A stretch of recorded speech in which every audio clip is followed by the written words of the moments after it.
Good morning everyone. एक बार फिर से आप जुड़ चुके हैं इंडियन हिस्ट्री चैनल के साथ, जिसमें हमने पढ़ना स्टार्ट किया था शिक्षक भर्ती का एक ऐसा टॉपिक जो एग्जाम की दृष्टि से सबसे ज्यादा इंपॉर्टेंट हो जाता है। जिसमें हमने अपने कई लेक्चरों में देखा कि कैसे कैसे बुद्धि पर जो है अनेक फिलोसफर्स ने, अनेक मनोवैज्ञानिकों ने कैसे कैसे बल दिया होगा, कैसे कैसे उन्होंने बताया होगा कि बुद्धि एक तत्व सिद्धांत है, द्वितत्व सिद्धांत है, द्वितत्व के साथ साथ त्रितत्व तक की हमने बात करी।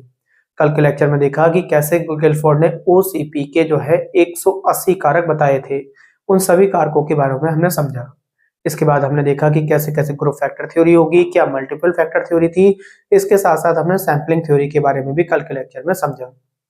आज अगर बात करें तो आज हम बुद्धि के बारे में ऐसे बात करेंगे कि बच्चे की हम मेंटल एज किस प्रकार पहचान पाते हैं और क्या उसका फॉर्मूला होगा और मेंटल एज किस प्रकार निकाली जाएगी। आज के लेक्चर में हमें ये सारी चीज पढ़ना होगा। उसके साथ साथ कल ही के लेक्चर में हमने देखा था कि कैसे कैसे जीन पियाजे ने, जिनके नाम में हम बहुत ज्यादा जो है एग्जाम में क्वेश्चन देखने को मिलते हैं, मल्टीपल इंटेलिजेंस थ्योरी के बारे में उन्होंने बताया होगा।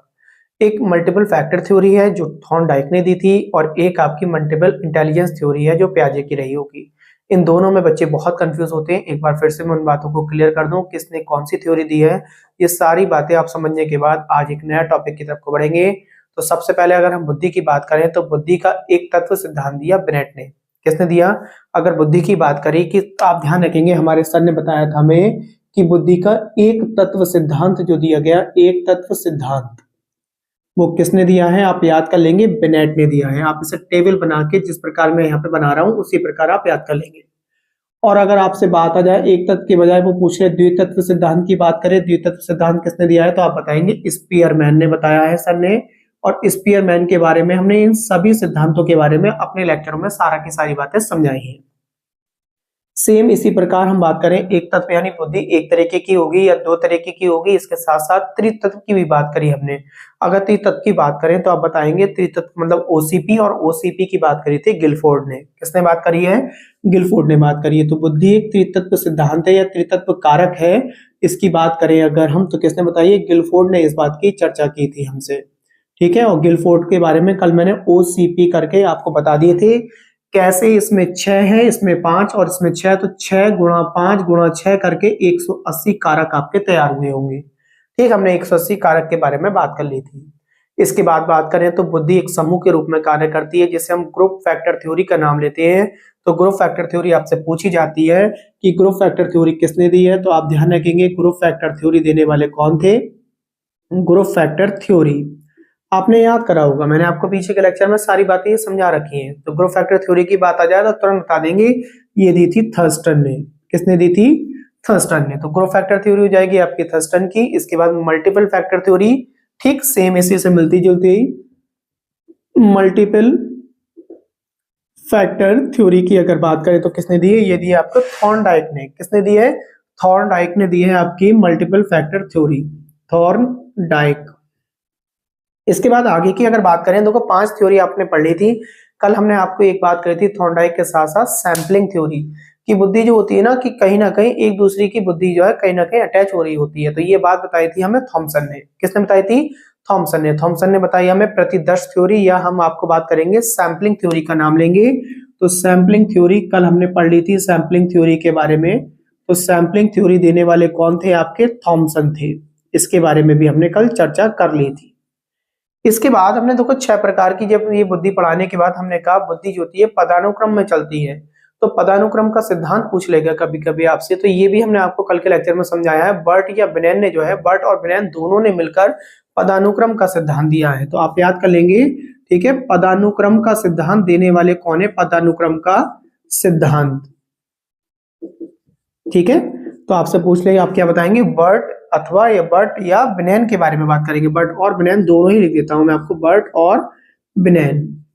तो इस तरीके से 7 प्रकार की आपने याद कर ली थी। और चलते चलते कल के लेक्चर में हमने एक बहुत इंपॉर्टेंट बात की थी, जिसे हमने जो जीन पियाजे बोला था। तो जीन पियाजे की थ्योरी को आज हम बहुत तरीके से मानते हैं, क्योंकि इन सभी में ना कहीं हमें दोष देखने को मिला, जो कि हमने कल के लेक्चर में बात करी थी आपसे।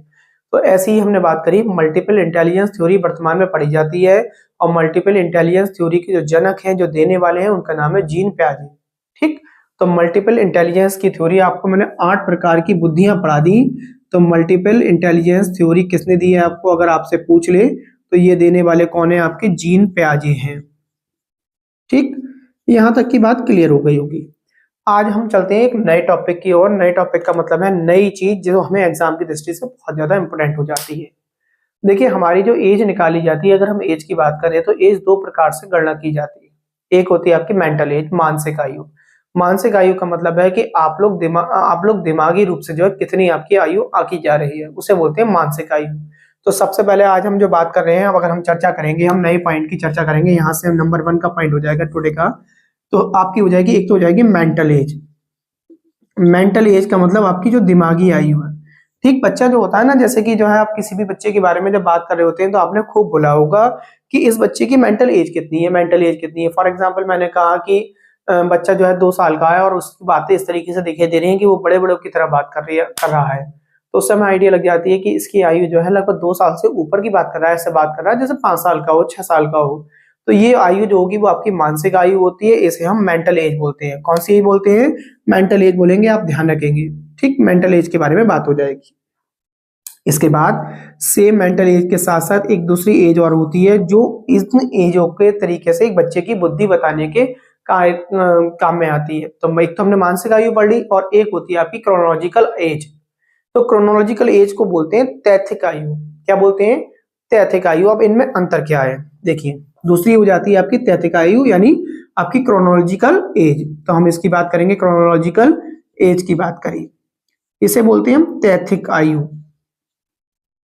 आजकल जैसे कि हम बर्थडे वगैरह मनाते हैं तो इसी आयु पर तो मनाते हैं बर्थडे वगैरह, फिर मेंटल एज पर कौन सी मनाते हैं? हमने देखा बच्चा अगर 2000 में पैदा हुआ है और आप 2022 चल रही है, तो इसका मतलब है बच्चे की जो आयु हो गई वो तैथिक आयु आपकी कितनी हो गई? 22 वर्ष की हो गई। तो इस प्रकार हमारा आईक्यू निकलता है। तो आईक्यू निकालने का अगर हम बात करें तो आईक्यू निकालने का फॉर्मूला बन जाएगा, आईक्यू इक्वल्स टू फॉर्मूला बनेगा आपका, ये फॉर्मूला आप याद कर लेंगे। मेंटल एज आपकी ऊपर आएगी, mental age upon chronicle age आज आपकी सी हो जाएगी, मल्टीप्लाई बाई 100 हो जाएगी। अब यहां से एक आइडिया लगता है, आप देखिए सबसे पहले आप याद कर लेंगे कि 90 से लेके अगर 110 के बीच में अगर हमारी ये एज निकल के आएगी, अगर आईक्यू निकल के आ रहा है तो हम औसत बुद्धि वाले हैं, हम एवरेज बुद्धि है हमारी। 90 से नीचे अगर हमारी एज निकल के आ रही होगी, मतलब आईक्यू निकल के आ रहा होगा, तो आप आइडिया लगा लेंगे कि हमारी बुद्धि जो है औसत नहीं है। ठीक, और अगर 110 से ऊपर अगर हमारी औसत आयु निकल के औसत एज निकल के आ रही होगी, मतलब आईक्यू निकल के आ रहा होगा, तो आप कह देंगे बहुत होशियार हैं आपके 110 से ऊपर। एक तो एग्जाम्पल की अगर बात करें, जैसे कि मैंने कहा कि कोई बच्चा है, आपका एक एग्जाम्पल मैं ऊपर समझा देता हूँ। फॉर एग्जाम्पल आपसे मैंने कहा कि उस बच्चे की जो है मेंटल एज की अगर बात करें, मेंटल एज उसकी फॉर एग्जाम्पल मैंने कहा 15 है, 15 है, और आपकी अगर उसकी बाकी में एज देखें, उसकी एज कितनी है आपकी? 10 है आपकी तैथिक आयु जो है, क्रोनिकल एज। ठीक है, तो 15/10 इंटू आप 100 कर देंगे, तो इस तरीके से आप निकालेंगे 0 से 0, इसका मतलब हो गया 150 हो गया। 150 का मतलब अगर हमारी जो आईक्यू निकल रहा है अगर 140 से प्लस है तो हम क्या हैं? जीनियस होंगे, हम बहुत ज्यादा प्रतिभावना वाले होंगे, एकदम तेजी से कैच कर सकते होंगे। तो ये आईक्यू निकालने के तरीके से आपको फॉर्मूले होंगे।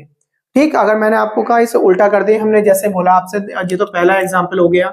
दूसरे एग्जाम्पल में मैंने कहा कि किसी बच्चे की अगर हम कहें मेंटल एज तो 15 है और तैथिक एज, और बच्चा हो सका है लगभग मान लो 25 ईयर्स का, तब की अगर एज की बात करें मल्टीप्लाई बाई 100, तो 25 4 जा हो गया, तो 15 4 जा 60 हो गया, तो कितनी हो गई आपके? 60 हो गई। अब 60 पे कहां पे जाएंगे? तो 60 हो या 60 से कम हो तो ऐसा बच्चा क्या होगा? हीन होगा बिल्कुल।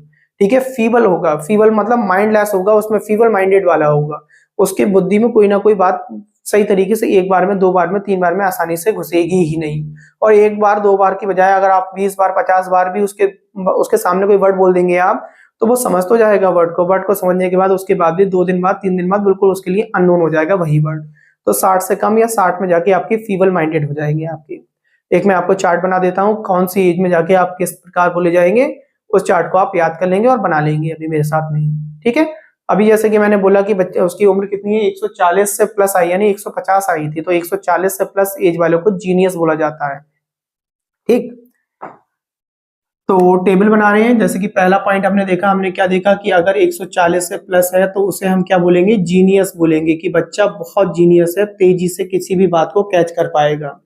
ठीक है, अगर मैंने कहा 130 से लेके 139 के बीच में आपको देखने को मिल जाए, 130 से स्टार्ट होते हुए 139 तक मिल जाए तो उसे आप सुपीरियर की कैटेगरी में भी आप रखेंगे, वेरी सुपीरियर है, अति उत्तम है।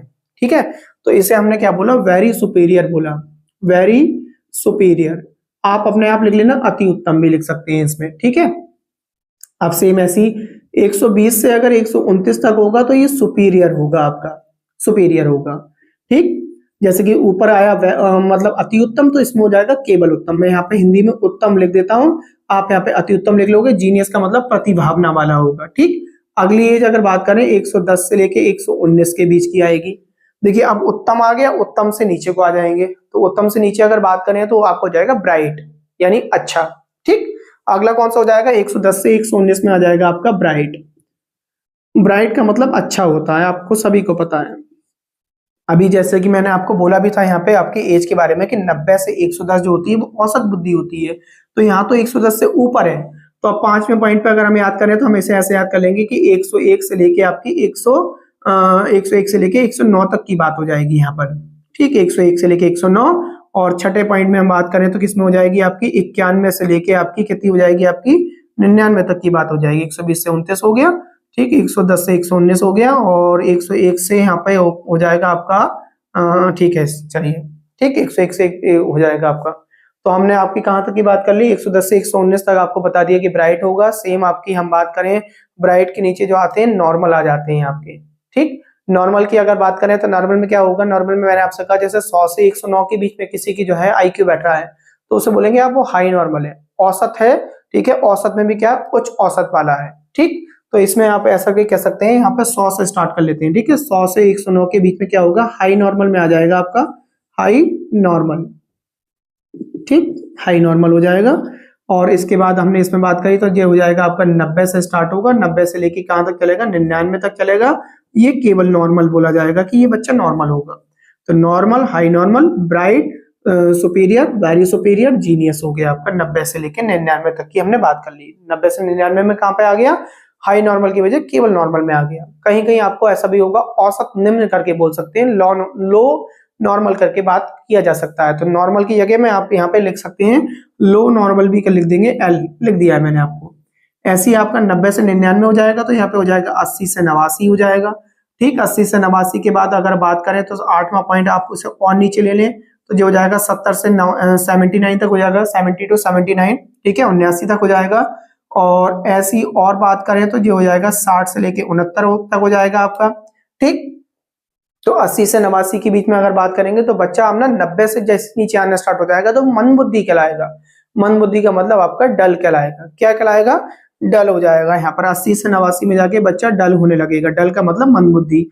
ठीक, इससे भी नीचे आओगे तो इससे भी नीचे कैटेगरी जो होती है वो इंफीरियर की होती है। इंफीरियर का मतलब होता है कि बच्चे में मन बुद्धि से भी नीचे आ गया, चीजों को समझ ही नहीं पा रहा, बिल्कुल इंफीरियर हो गया, हीन आ गया आपका। और 60 से कम बोल देते हैं हम। ठीक है, हम यहाँ पे आ जाते हैं 60 से कम में। तो 60 से कम में अभी अभी मैंने आपसे बोला था कि बच्चा क्या होगा, इसमें भी हीन होगा। और हीन को ना 60 से कम में अगर पूछ ले तो आप बताएंगे फीबल बोला जाता है, फीबल माइंडेड वाले, जो किसी भी चीज को तेजी से मतलब जो है कुछ भी इतना ही बता दो उन्हें, उनके दिमाग में ये चीज आए ही नहीं कभी। ठीक है, तो इसे क्या बोलते हैं, आप फीबल बोलते हैं। तो फीबल के बारे में आप ध्यान रखेंगे, फीबल माइंडेड। ठीक, ये बात आपको याद हो जाएगी। टेबल बना लेंगे, इनमें से एक क्वेश्चन पूछा जाता है। देखिए ये सारे नाम देकर भेजेगा, इनमें से पूछ लेगा कौन सी किसने दी है। बहुत सारी बात हमने क्लियर कर दी। मेंटल एज क्या होती है हमने वो बता दी आपको। मेंटल एज के साथ क्रॉनिकल एज क्या होती है, तैतिक आयु होती है जिसमें आप जन्मदिन मनाते हैं, वो आपने समझ ली।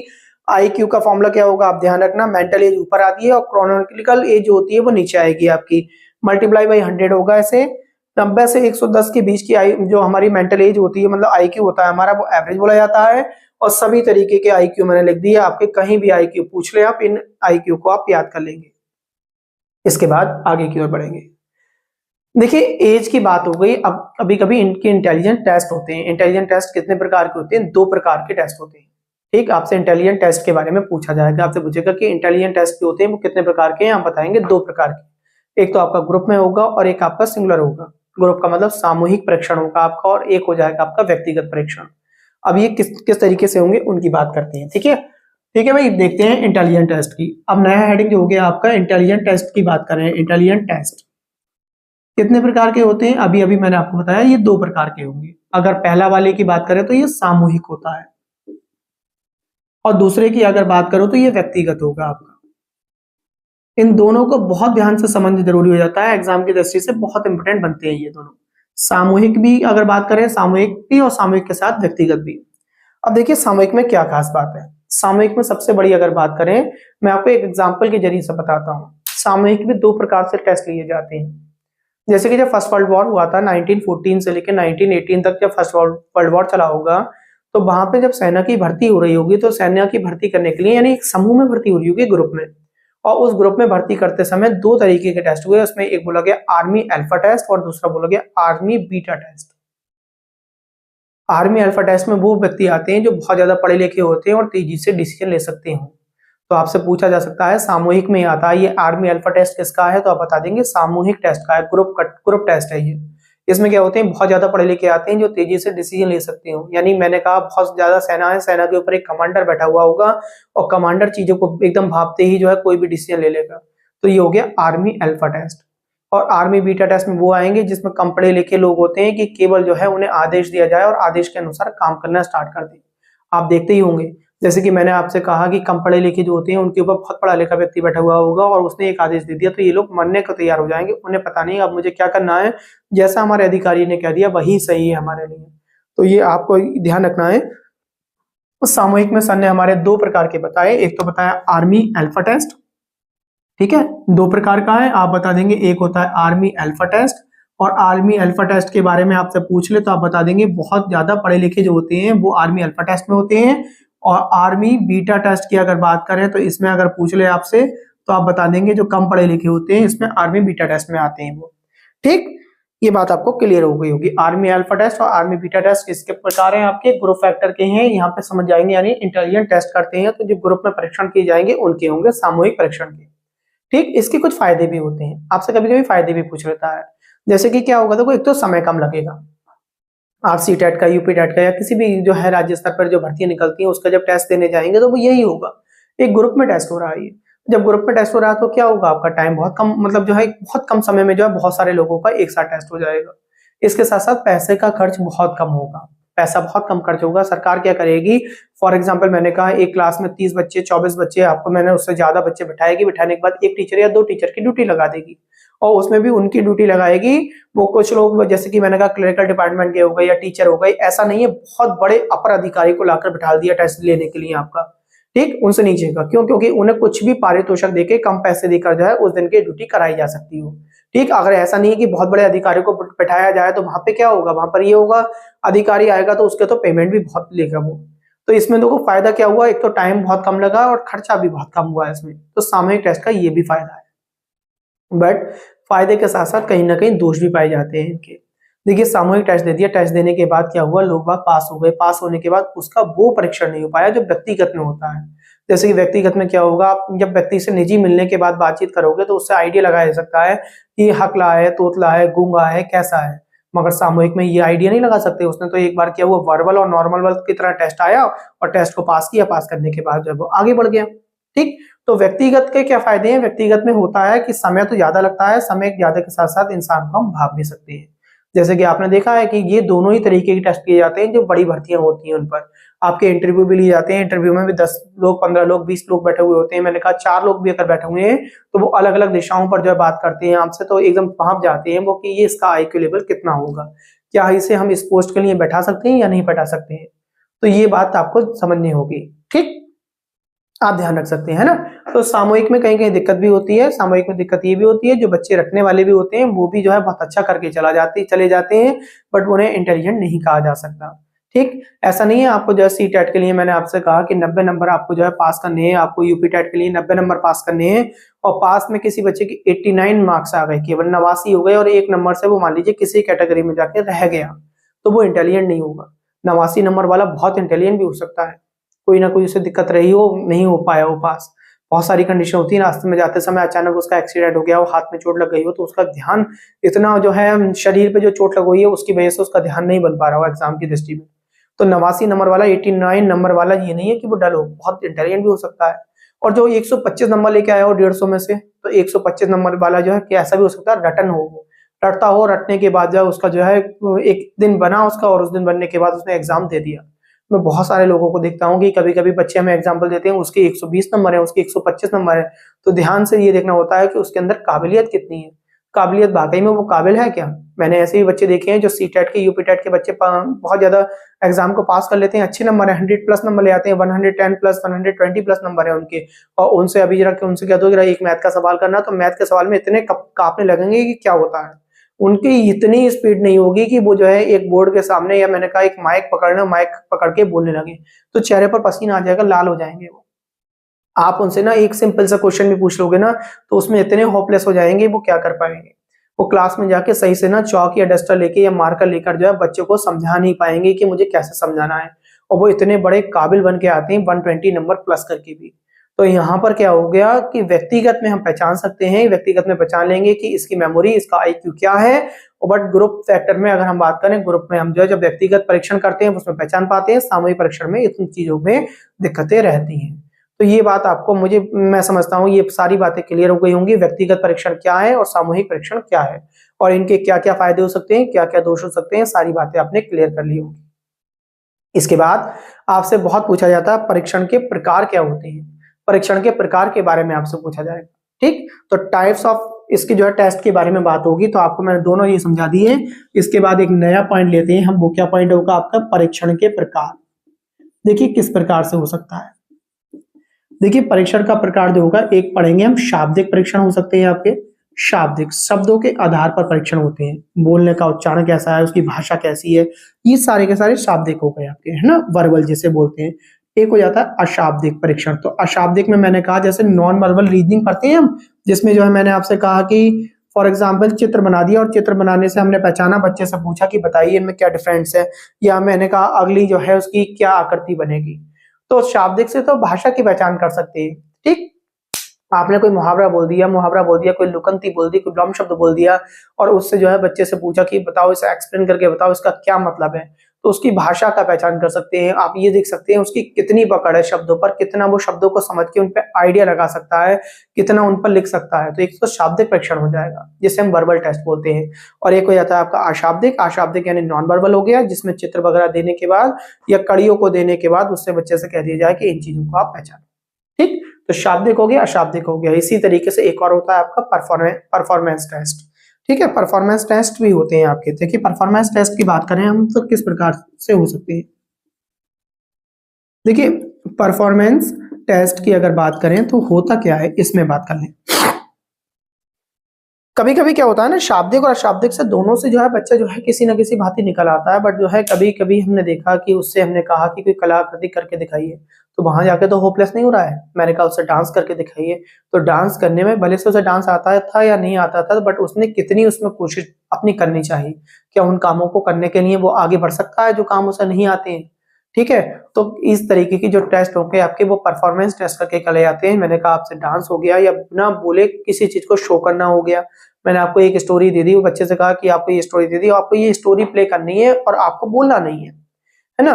फॉर एग्जाम्पल मैंने एक बार देखा था अपने स्कूल में, जब मैं वहाँ पे टीचिंग करता था, तो वहाँ पे जो है एक हमें गेम खिलाया गया टीचर्स डे पर, और उसमें कहा गया कि हम आपको एक स्टोरी देंगे और स्टोरी देने के बाद आपको उसकी बेतुकी कहानी बना के दिखानी है। आपको रियल कहानी नहीं बनानी है, बेतुकी कहानी बनानी है।